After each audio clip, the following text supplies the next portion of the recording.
Eu quero falar hoje com você sobre as consequências de seguir a Cristo. Consequências de seguir a Cristo, Mateus 8, a partir do 18. Vendo Jesus muita gente ao seu redor, ordenou que passassem para outra margem. Então, aproximando-se dele um escriba, disse-lhe: Mestre, seguir-te-ei para onde quer que fores. Mas Jesus lhe respondeu: As raposas têm seus covis e as aves do céu ninhos, mas o Filho do Homem não tem onde reclinar a cabeça. E outro dos discípulos lhe disse: Senhor, permita-me ir primeiro sepultar meu pai. Replicou-lhe, porém, Jesus: Segue-me e deixa os mortos os sepultar seus próprios mortos. Agora, verso 23.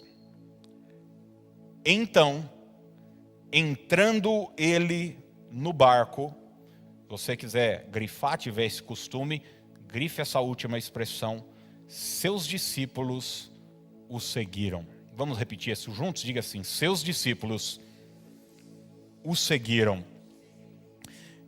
Eu acredito que uma das maiores lições que a gente pode ensinar para os nossos filhos é que toda decisão tem suas consequências. Toda decisão tem suas consequências. Uma pessoa inconsequente, você já deve ter ouvido essa palavra, essa expressão, e quem sabe até usada, é uma pessoa que não leva em consideração as consequências da sua decisão.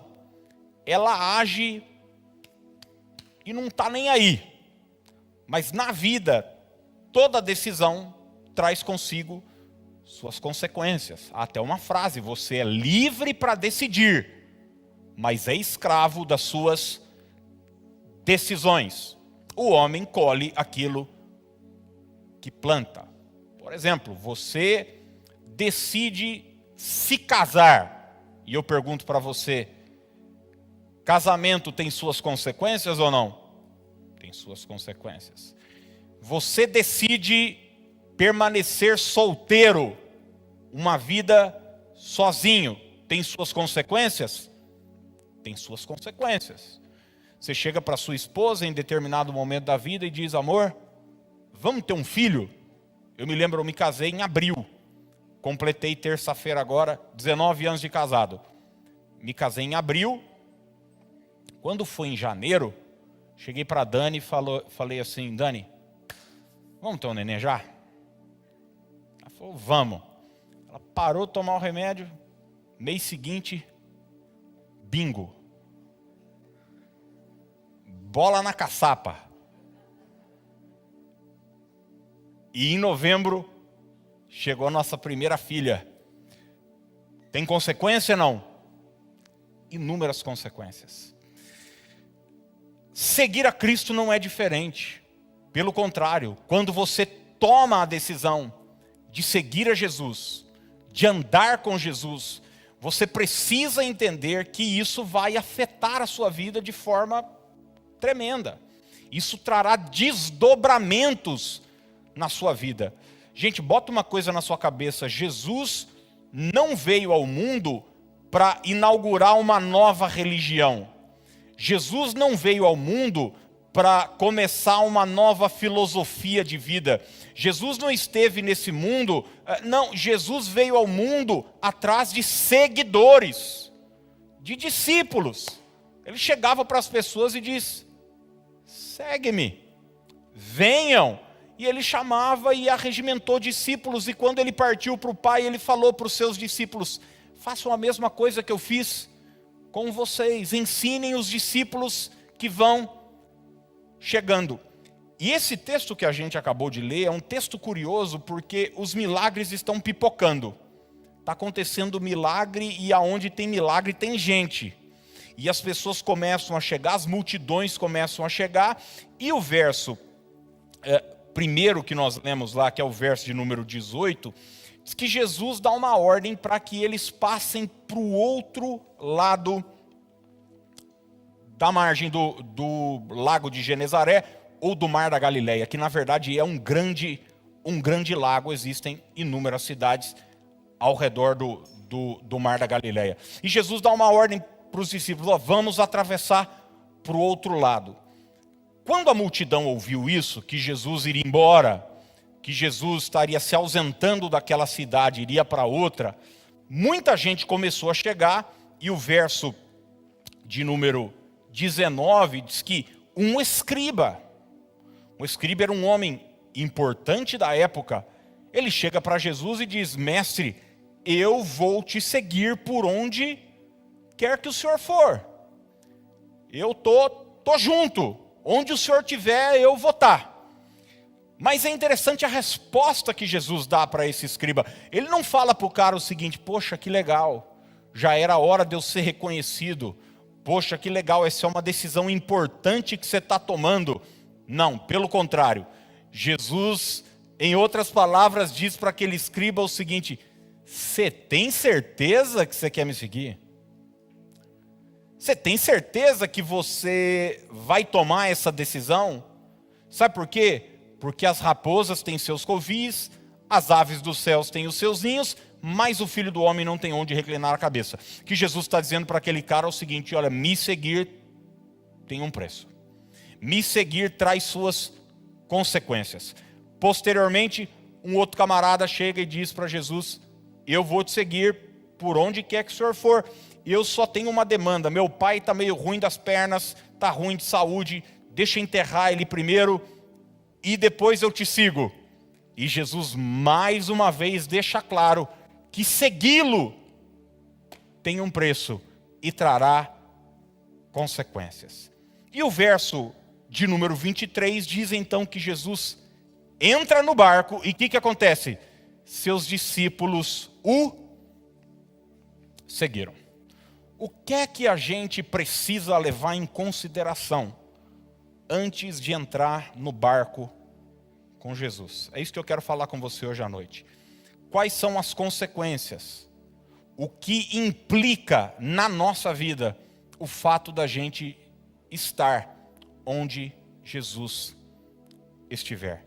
E a primeira coisa que a gente precisa levar em consideração são as tempestades da vida. Vamos dizer isso juntos? Diga: as tempestades da vida. Olha que coisa curiosa. O verso 23 diz que Jesus entra no barco e seus discípulos o seguem. Agora o verso posterior diz o seguinte, Mateus capítulo 8, verso 24, a primeira parte do versículo: e eis que sobreveio no mar uma o quê? Uma grande tempestade, de sorte que o barco era varrido pelas ondas. Num versículo, os discípulos tomam a decisão de segui-lo.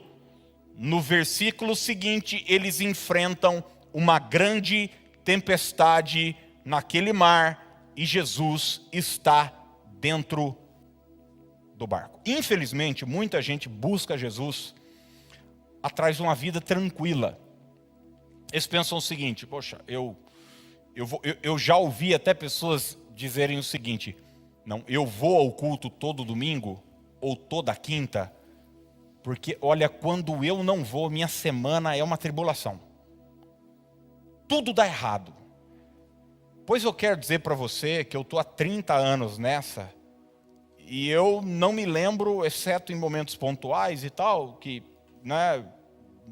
estava privado mesmo de vir, mas eu não me lembro de ter faltado num culto, porque eu disse o seguinte: não vou hoje não, vou ficar em casa. Não, sempre estive na igreja. E mesmo assim, enfrentei inúmeras semanas atribuladas na minha vida. Porque uma coisa não tem nada a ver com a outra. O fato de você seguir a Jesus, o fato de você andar com Deus, não é um seguro, não é um aval de que tudo vai dar certo. Pelo contrário, existem adversidades, existem lutas que você enfrentará exatamente pela decisão de seguir a Jesus e de ser fiel. Gente, deixa eu perguntar algo para você. Por que que Sadraque, Mesaque e Abidnego foram lançados na fornalha de fogo? Por quê? Porque foram fiéis a Deus. Porque não se curvaram diante da imagem de Nabucodonosor, cometendo idolatria. Se eles tivessem se curvado diante da imagem do rei Nabucodonosor, eles não teriam ido para a fornalha. Por que que Daniel foi lançado na cova dos leões? Porque não obedeceu o decreto do rei que falou que não podia orar. E a Bíblia diz que Daniel, 3 vezes ao dia, dobrava os seus joelhos em direção a Jerusalém e falava com Deus. Ou seja, ele foi lançado na cova dos leões, ele viveu essa adversidade, essa luta, essa tempestade, porque foi fiel a Deus.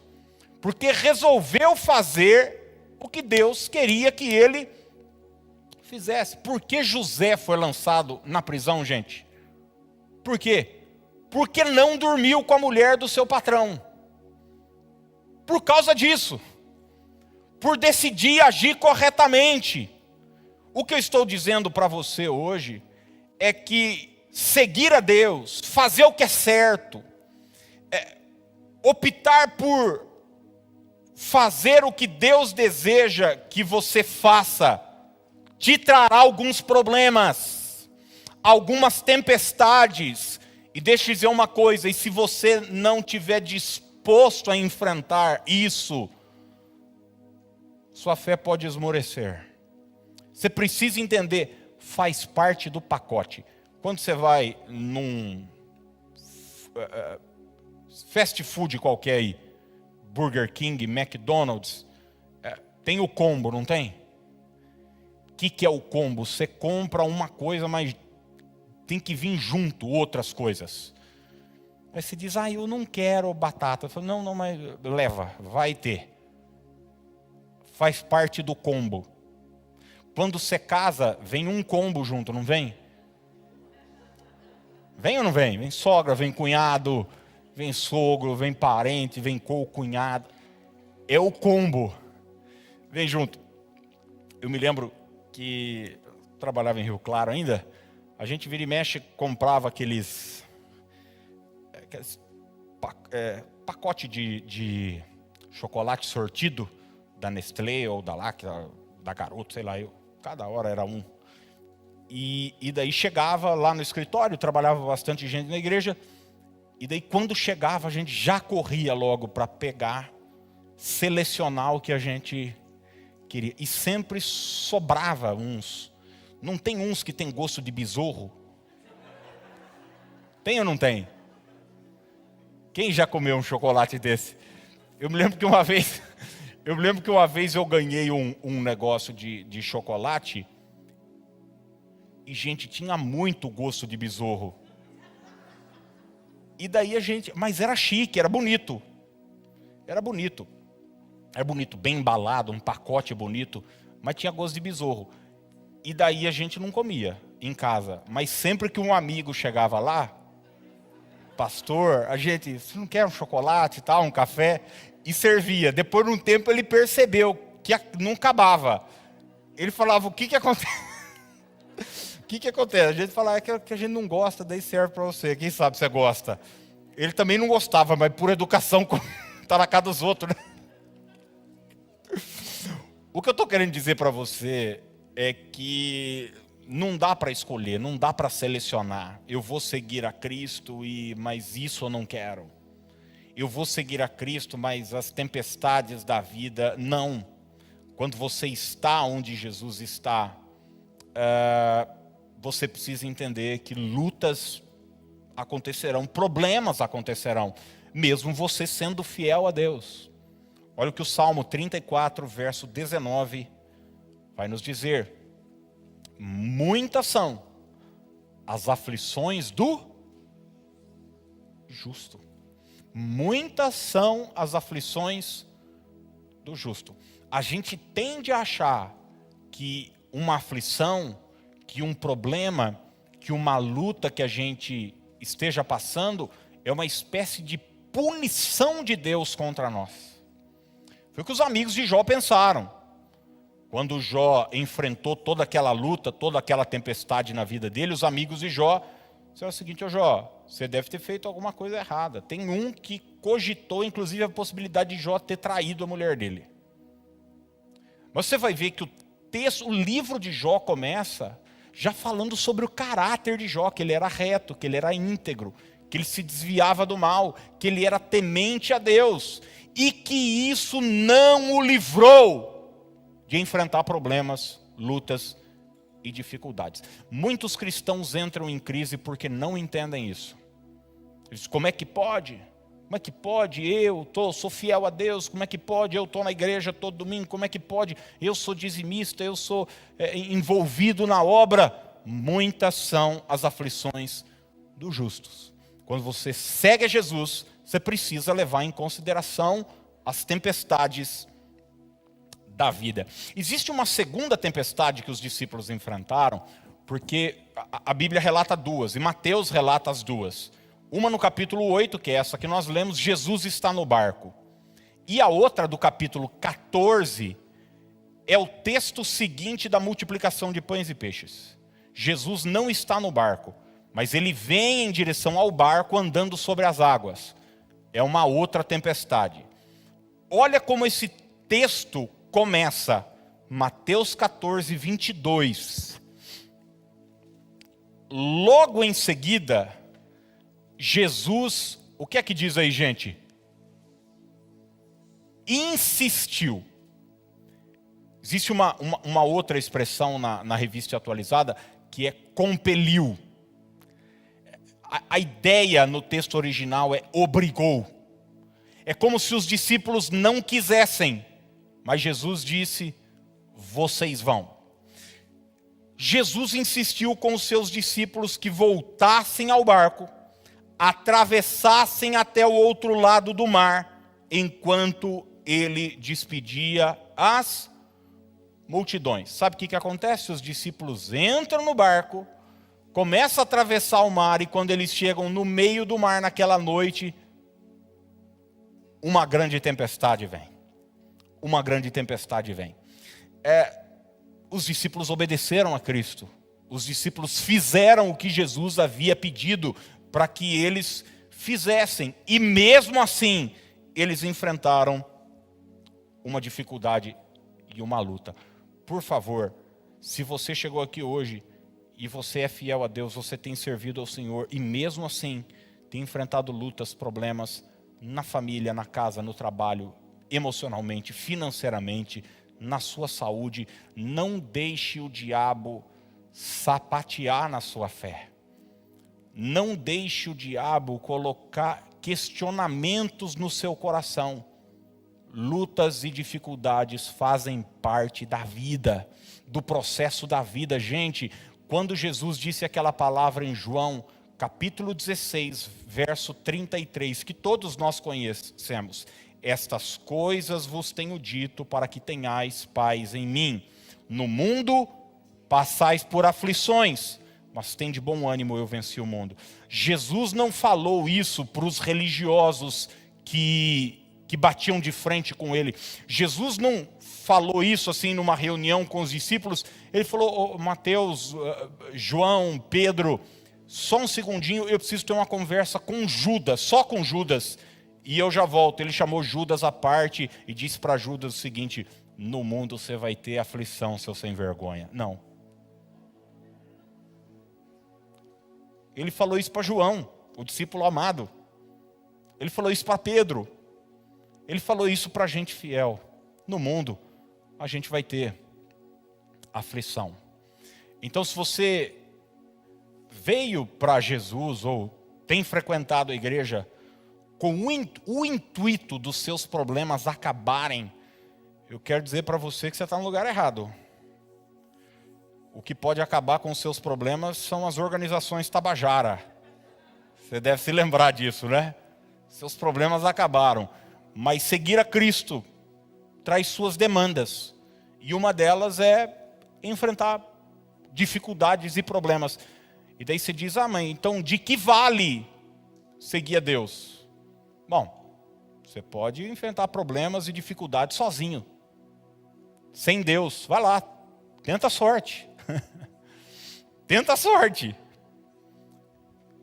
Segunda coisa que eu quero te chamar a atenção nesse texto está no verso 24 ainda, na parte B do versículo.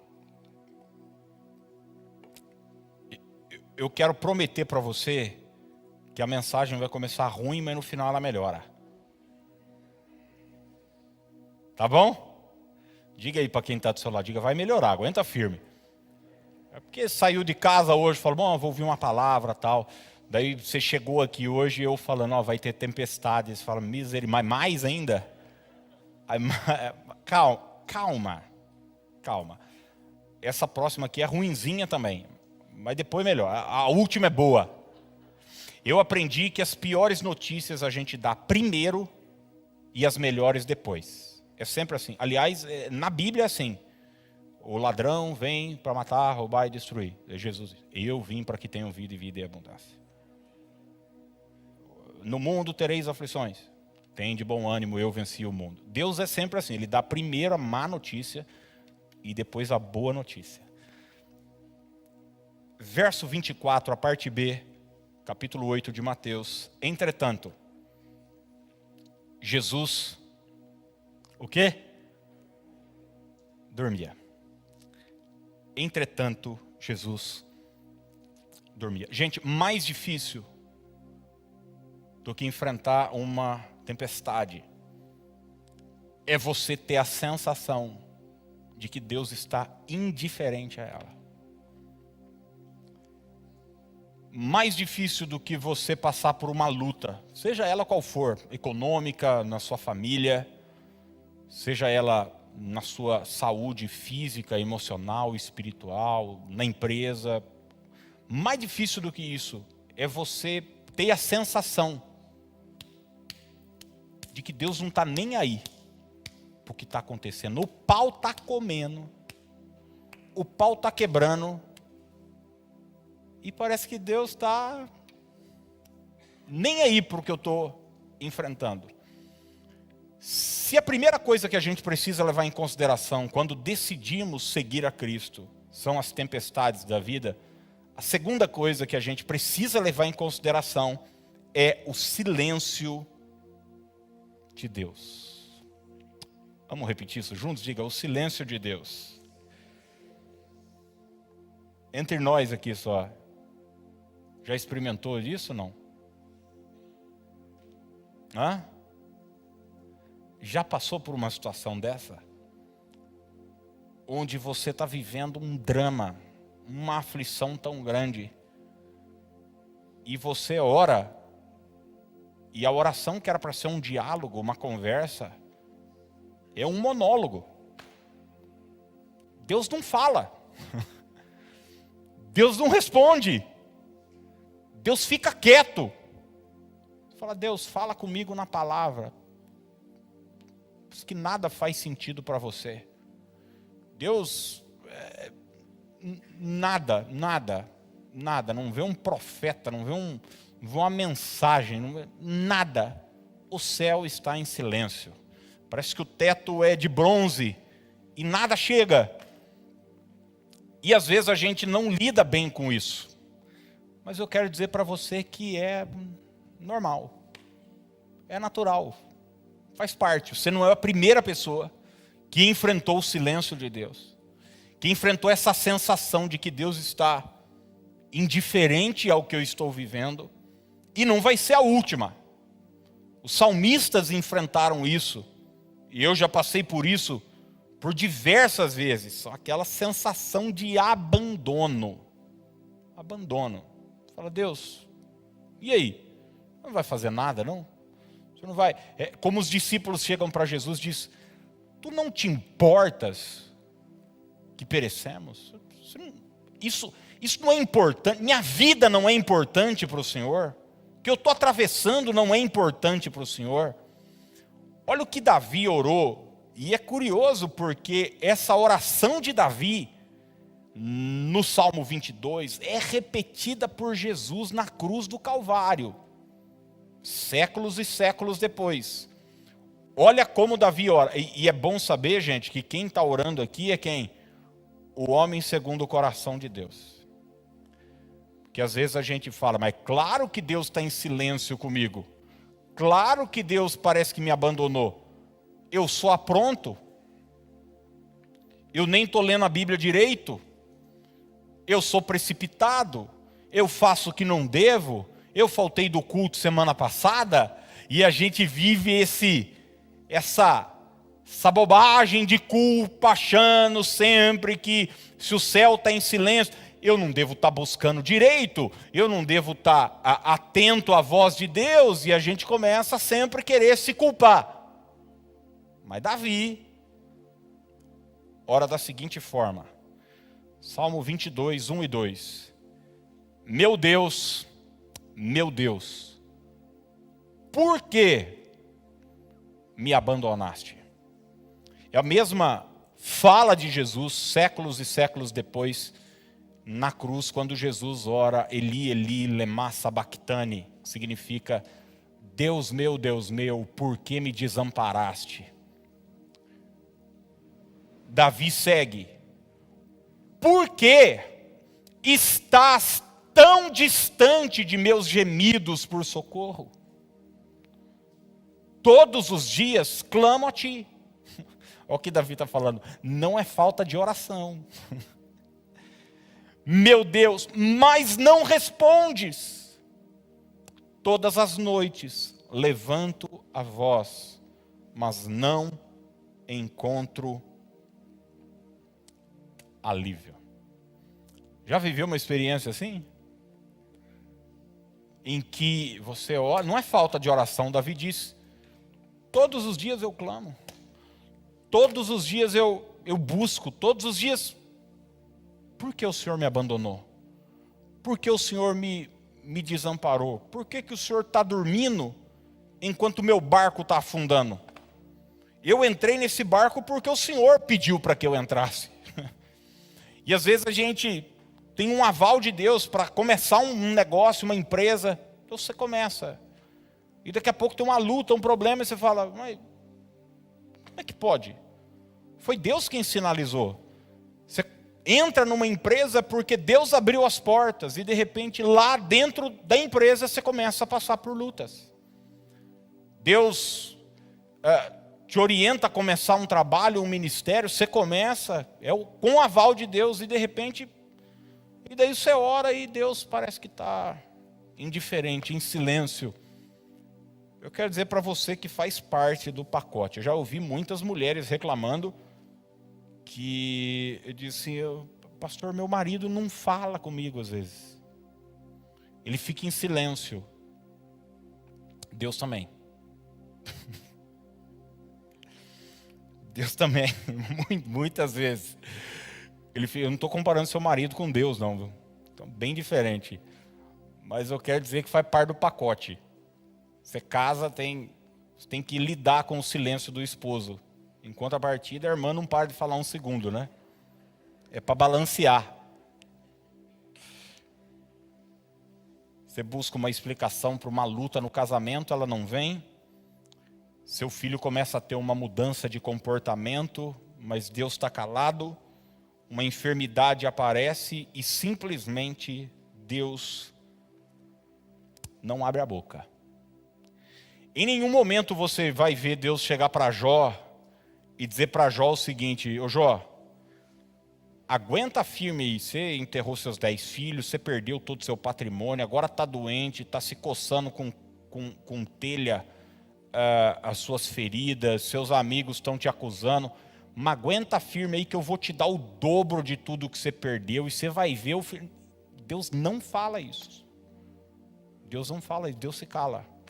Deus se cala. Aliás, você vai ler o livro de Jó, é um livro de Jó conversando com seus amigos o tempo todo, e Deus quietinho. Lá no final, Deus vai abrir a boca e consequentemente mudar a história de Jó.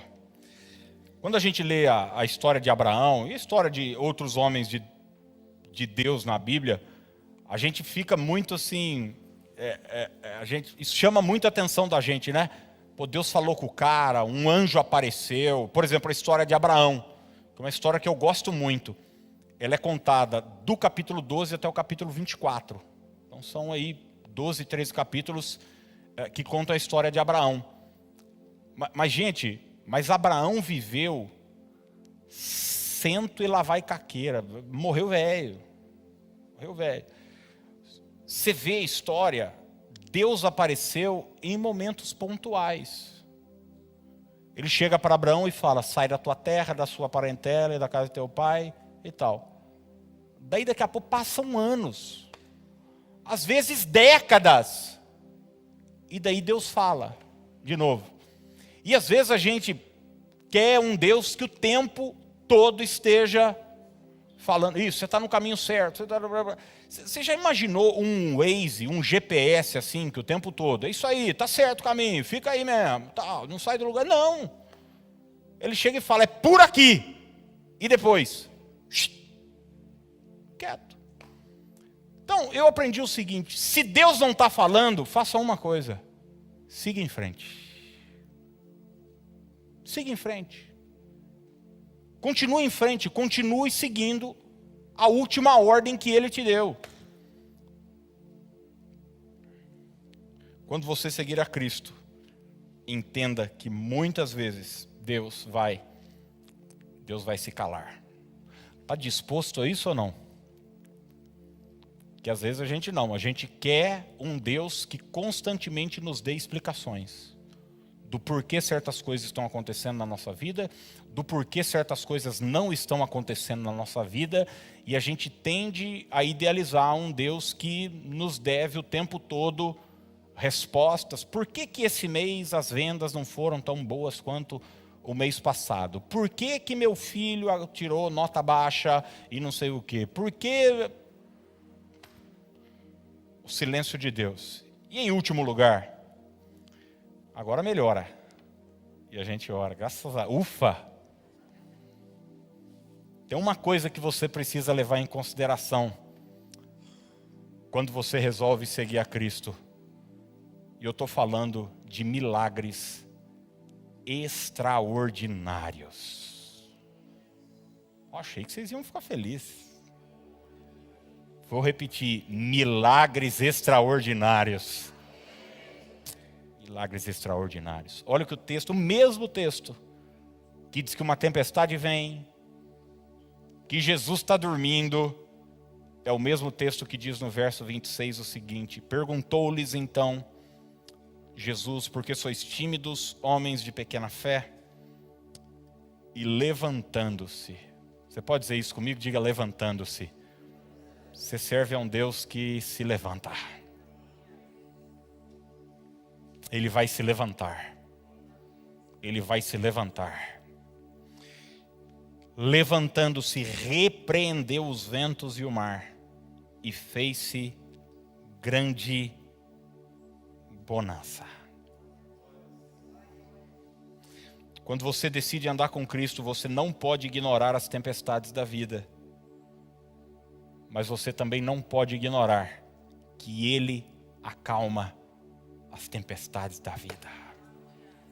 Só Ele que tem esse poder. É Ele quem tem essa capacidade de dar uma ordem e o vento retroceder. De dar uma ordem e o mar se acalmar. Salmo 29:10 diz: o Senhor preside aos dilúvios. O Senhor preside aos dilúvios. Eu tenho absoluta certeza que você já viveu uma experiência de enfrentar uma tempestade na sua vida em que você falou: cara, acabou. Agora afundou de vez. Afundou. Agora nosso barco afundou. E de repente, uma palavra de Deus, uma ordem do céu, uma autorização de Deus, reverteu todo aquele quadro que apontava para a morte, para a destruição e agora apontou para milagre e para vida. Nós servimos a um Deus que opera milagres extraordinários. Nós servimos a um Deus que faz o impossível acontecer. Jamais perca isso de mente, gente. Jamais perca essa percepção de que servir a Cristo tem seus problemas, tem suas dificuldades, De vez em quando eu vou orar e Deus não vai responder, é verdade. Ele não vai me dar explicação, é verdade. Mas uma coisa também é verdade: vai chegar a hora que Ele vai se levantar e essa luta vai passar. Ele vai se levantar e essa tempestade vai ter fim. Ele preside aos dilúvios. Eu não sei qual tempestade você tem passado, como é que está o seu barco, mas eu sei que o Senhor preside os dilúvios. Olha a experiência que Noé teve.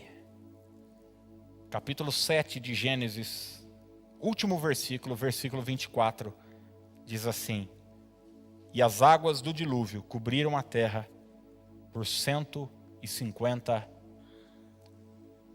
dias. Por 150 dias, 5 meses. As águas do dilúvio cobriram a terra. Imagina você, dia e noite, 24 horas, uma chuva torrencial, uma tempestade inigualável. Não foi só uma chuva forte, foi a primeira chuva da história. Era uma coisa assim. Gente, quando dá um raio aí, a gente já dá assusta. Quando dá um ventinho mais forte, a gente já fica meio cabreiro. Falou, caiu uma árvore ali na praça, você viu? Tinha uns galhos, você viu? Nossa, 5 meses. Capítulo 8, 1 e 2. Então, Deus se lembrou de Noé e de todos os animais selvagens e domésticos que estavam com ele na arca.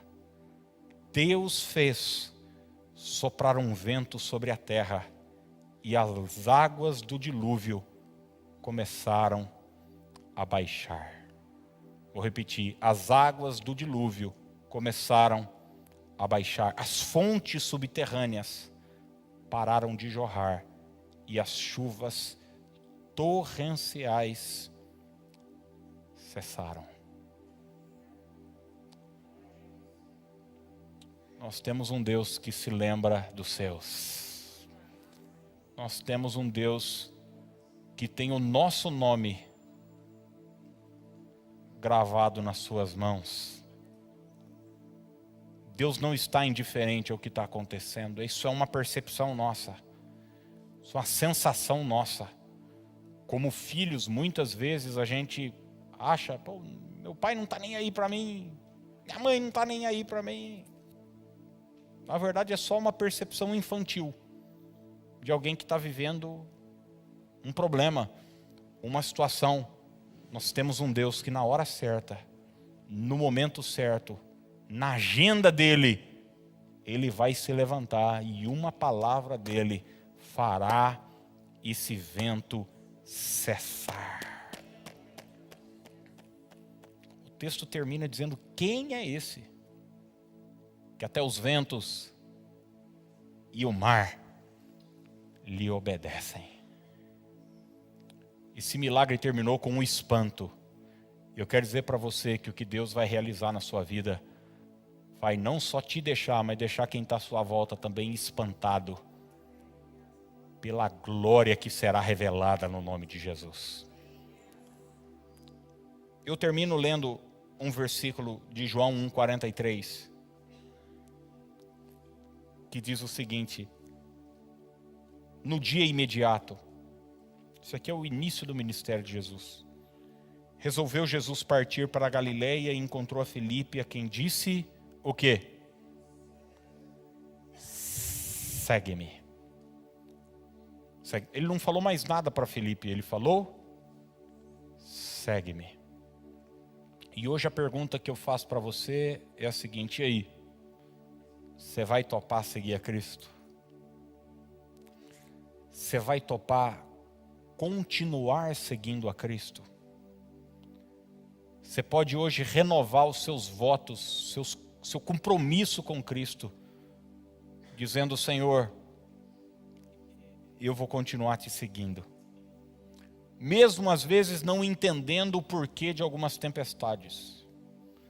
Mesmo às vezes não entendendo o porquê o Senhor se cala.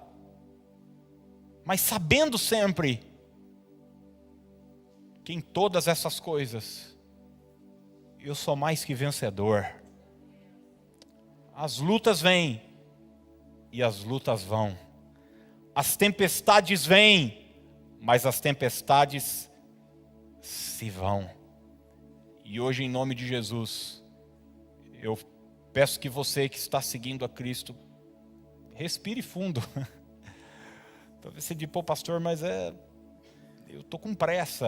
Eu vi uma frase tempo atrás, diz o seguinte: quando você tiver com pressa, é urgente ter paciência.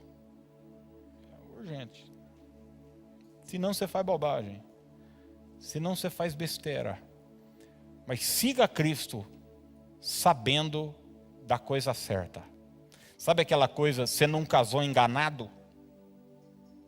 Sabe disso ou não? Você não casou enganado. Você não casou com um príncipe e acordou com um sapo.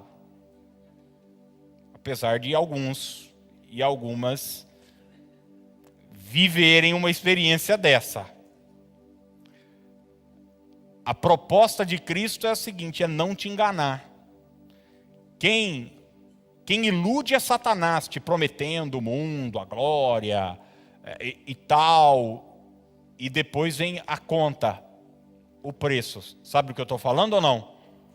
Mas Deus não. Jesus não. Ele já chega dando as caras, falando: você quer me seguir? Olha, raposa tem covil, ave do céu tem ninho, eu não tenho onde reclinar a cabeça, eu preciso ser mais importante até do que sua própria família, me seguir, tem tempestade, de vez em quando eu tiro um cochilo lá no barco, você não vai entender, você vai entrar em pânico, mas tem uma coisa: se eu estiver dentro do seu barco não afunda, porque eu presido os dilúvios. Vamos ficar de pé para a gente orar. Levante glorificando ao Senhor, porque Ele é Deus que tudo pode, Ele é Deus que tudo vê. Bendito seja o nome do Senhor. Aleluia, aleluia. Eu quero orar hoje por quem está vivendo uma grande tempestade. Sabe, eu falei aqui domingo, às vezes a gente não dimensiona a luta que a pessoa que está sentada do nosso lado está tendo. Porque muitas vezes são lutas internas, são questionamentos internos. E eu acho que a gente também não tem que sair falando para todo mundo o que você está vivendo ou não. Você vai ver, por exemplo, a sunamita. A gente usa muito essa figura da sunamita, né? Como uma mulher de fé, e de fato ela era. Quando Geazi pergunta para ela: está tudo bem na sua casa, com seu filho, com seu esposo? E o menino tinha morrido. Lembra o texto, 2 Reis 4. Qual é a resposta que ela dá para Geazi? Vai tudo bem. Mas quando ela chega para Eliseu, ela se joga nos pés de Eliseu, desesperada. Acho assim que existem pessoas que vão te perguntar: está tudo bem? E você tem que dizer: não, está tudo bem, tá. Elas não podem te ajudar. Mas na presença do Senhor, e Eliseu é um tipo de Cristo no Antigo Testamento, a gente não só pode, a gente deve se lançar e dizer: Senhor, eu preciso de um milagre. Eu preciso de um milagre.